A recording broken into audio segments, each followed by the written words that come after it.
आणि पुढची बातमी पाहूयात। अमेरिकेने इराणवरील हल्ल्याचा एक नवीन व्हिडिओ जारी केलेला आहे।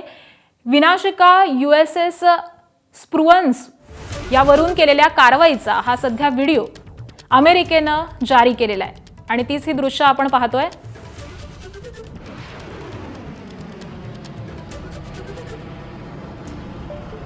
अमेरिका, इस्रायल आणि इराण यांच्यातील युद्धाचा चौथा दिवस असून संघर्षाची तीव्रता ही कमालीची वाढली आहे।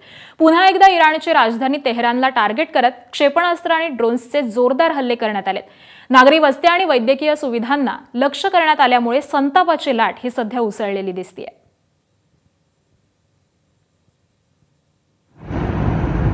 तर इराणची राजधानी तेहरान या शहरामधली ही दृश्य आपण पाहतोय। या शहरामध्ये मोठ्या प्रमाणावरती हल्ले चढवण्यात आलेले आहेत आणि त्यामुळे एकच हाहाकार माजल्याचं दिसतंय। अनेक इमारती या ठिकाणी जमीनदोस्त झाल्याचं देखील दिसून आलेलं आहे। ओके।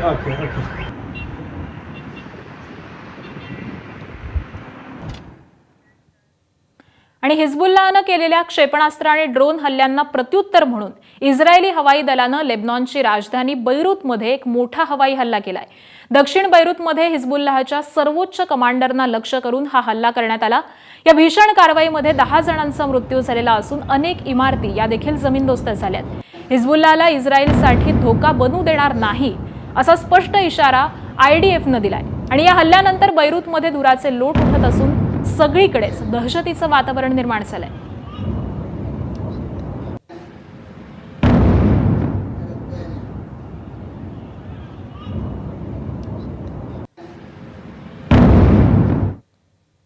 इस्रायल इराण युद्धाची झळ ही संपूर्ण जगाला बसण्याची शक्यता निर्माण झाली आहे। इराणने आता त्यांच्या हल्ल्याचा मोर्चा हा समुद्राकडे वळवलाय।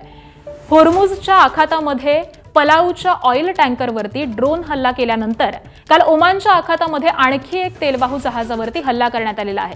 ओमानची राजधानी मस्कत पासून 52 नॉटिकल मैल अंतरावरून जाणाऱ्या MKD व्योम जहाजावरती हा ड्रोन हल्ला झालाय, ज्यामध्ये एक भारतीय खलाशाचा देखील मृत्यू झालेला आहे। तर काल होर्मुझमधील स्कायलाइट जहाजावरती हल्ला करण्यात आलेला होता आणि त्यानंतर आता पुन्हा एकदा या जहाजावरती हल्ला करण्यात आलेला आहे आणि ज्यामध्ये एका भारतीय खलाशाचा देखील मृत्यू झाल्याचं कळतंय।